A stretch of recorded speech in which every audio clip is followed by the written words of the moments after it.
Yoo akkam jirtu kabajamtoota hordoftoota keenyaa sagantaan kun sagantaa fayyaa karaa YouTube channelii Dr. Naafiyat Geetu official yeroodha yerootti dhimmoota fayyaa garaagaraa irratti simbiraan ga'uudha. Sagantaa keenya irratti dhimmoota fayyaa garaagaraa kaasnee kan waliin haasofnu ta'a jechuudha.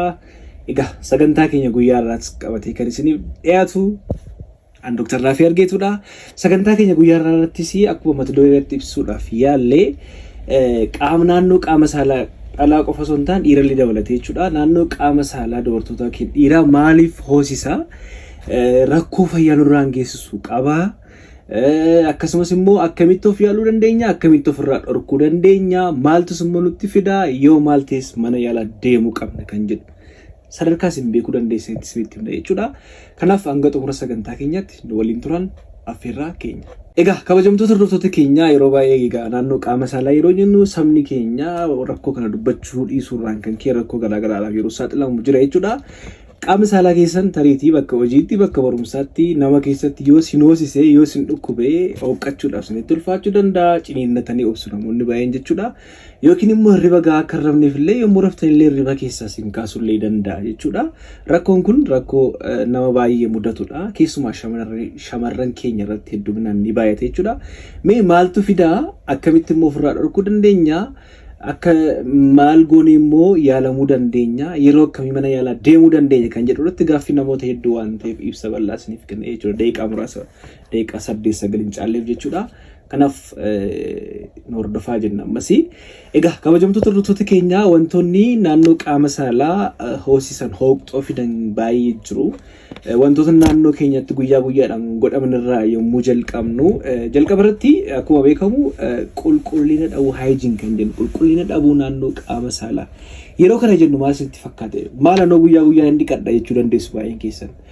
Maal isinitti fakkaate? Yeroo baay'ee tarii yeroo mana fincaanii dhaqxan yeroo salaattanis yeroo kan biraan dhiqachuu dandeessu. Garuu akkamitti dhiqatamaa kan jedhu irratti. Fakkeenyaaf yeroo baay'ee naannoo qaama saalaa saphiin jira yookiin immoo gogaan jira, wantoonni garaagaraa jiru jechuudha. Yeroo baay'een keenya yommuu mana fincaanii fayyadamu fiixee qaama saalaa keenya naannoo qaama saalaa keenya caafiisaa shamarran immoo naannoo boolla isaa sana qofa kan dhiqatanidha. Garuu guutummaadhumatti hanga naannoo saphiillee yookiin immoo naannoo rifeensi jirullee dabalatee dhiqachuun barbaachisaadha jechuudha. Maaliif naannoon suni dafqa garaagaraa keessa hojiidhaan baay'ee biizii taatanii ooluu dandeessu baay'een keessanii.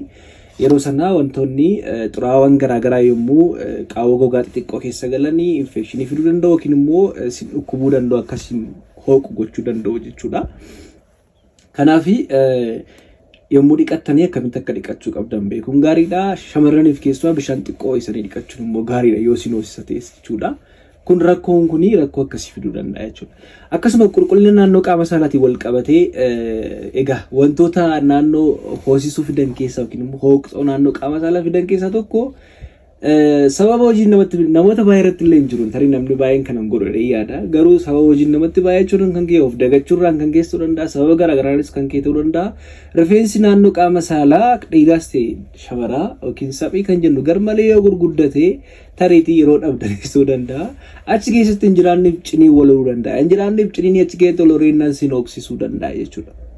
Kanaaf isallee qulqulleeffachuun gaarii, gaggabaabsachuun gaariidha yookiin immoo haaddachuun gaariidha isin jechuun barbaada. Kanuma wal qabatee tarii baay'een keenya immoo namoonni baay'ee yommuu isin haaddattan naannoo rifeensa naannoo qaama saalaa namoonni sababa haala garaagaraan haaddachuu danda'u. Yeroo sana sin dhukkubuu danda'a, sin hoosisuu danda'a guyyoota muraasa gara jalqabaatiif jechuudha. Kanaaf qulqullina wal qabatee kanadha.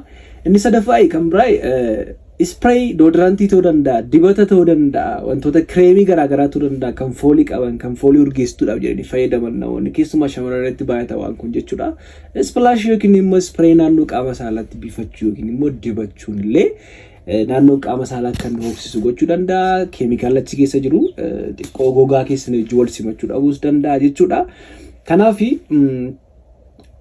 tarii fayyadamtu yoo ta'e sadhiisuun illee gaariidha. Yookiin immoo kan isiniif mijatu filachuun gaariidha jechuu barbaada jechuudha. Kan biraa kanaan wal qabatee keemikaalonni garaagaraas ta'uu danda'a yookiin immoo saamunaa urgaa, saamunaa foolii qabuun dhiqachuun mataan isaa illee xiqqoo rifachiisuu danda'a jechuudha. Naannoo qaama saalaa keessanii gogaa keessanillee dabalatee jechuudha. Kanaaf saamunaa urgaa baay'ee urgaa ta'e dhiqachuun illee hin gorfamu jechuudha. Inni kan biraa egaa shamarran baay'een vaaziliinis ta'ee yookiin immoo wantoota qaama saalaa isaanii keessa galchan jiru. Xuraa'aa yookiin immoo dhangala'aan tokko qaama isaanii keessaa bahu dhorkuudhaa fi doochiin kan jennu namoonni fayyadamanii kunniin tarii hooqxoo naannoo qaama saalaa kanaaf illee nama saaxiluu danda'a jechuudha. Yoo kana fayyadamtu illee ilaaluun gaariidha jechuun barbaada.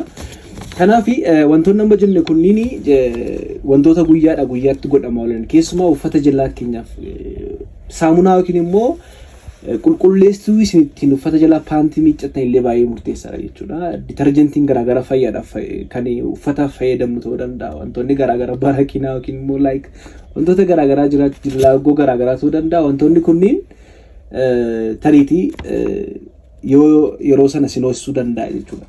Kanaaf ilaaluun gaariidha. Yoo sinoksatee dhiisuun baay'ee gaariidha jechuun barbaada. Inni kan biraa dhibeewwan tokko jiru yookiin immoo infekshiniiwwan garaagaraa infekshiniiwwan baakteeriyaas ta'uu danda'a, fangal infekshinii yookiin immoo infekshinii fangasii illee ta'uu danda'a. Fangasii kandiidiyaas ta'uu danda'a yookiin immoo dhibeewwan saalqunnamtiin daddarban tokkos naannoo qaama saalaa yeroo madeessan yookiin immoo hoosisuu danda'u jechuudha. Kanneen immoo akkamitti adda baafna kan jedhu dhumarratti isinitti hima jechuudha.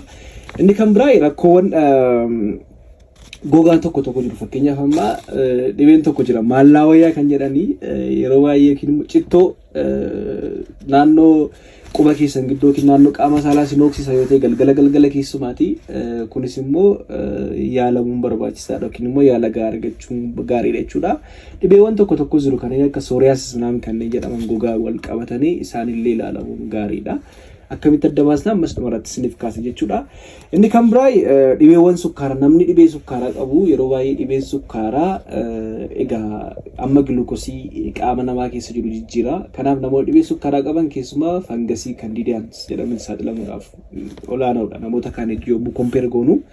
Kanaaf tokkoffaa amma gluukosii qaama isaanii keessa jiru to'achuun gaariidha. Mallattoo akkasii immoo ofirratti argamu mana yaala deemanii ilaalamuun baay'ee barbaachisaadha jechuun barbaada.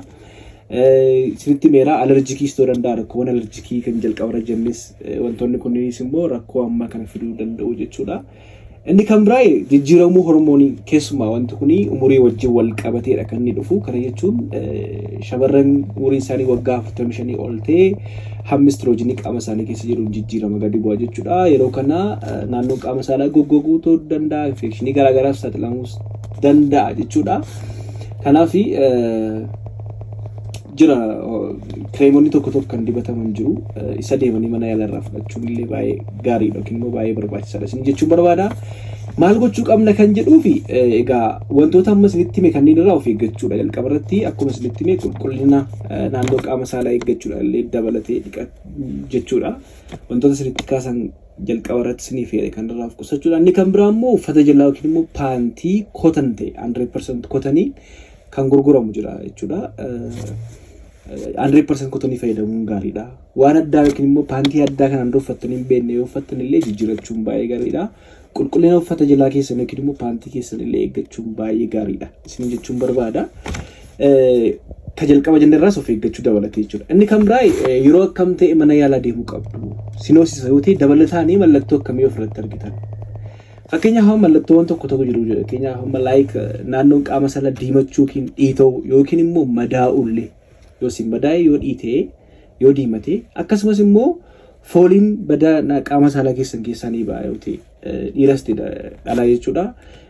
Dhalaas immoo dabalataan wantoonni kee adii dhangala'aan adii furdaa yoo sin keessaa bahu ta'e fangasiidhaan illee wal qabate jechuudha. Kanneen fayyadamuun gaariidha. Qorichoonni garaagaraa jiru. Qorichoonni kennamanii erga baramee booda bifa kireemiidhaan kan kennamanis jiru. Wantoonni tokko jiru. Isa mana yaalaa deemanii ilaalamuun baay'ee barbaachisaadha jechuudha. Gabaabadhumatti waa'ee hooqxoo yookiin immoo naannoo qaama saalaa hoosisuu wal qabatee wanta isin jechuu barbaade kana fakkaata. Hanga xumura sagantaa keenyatti obsaan turtanii waan nu hordoftaniif guddaa galatoomaa fayyaa dhabina.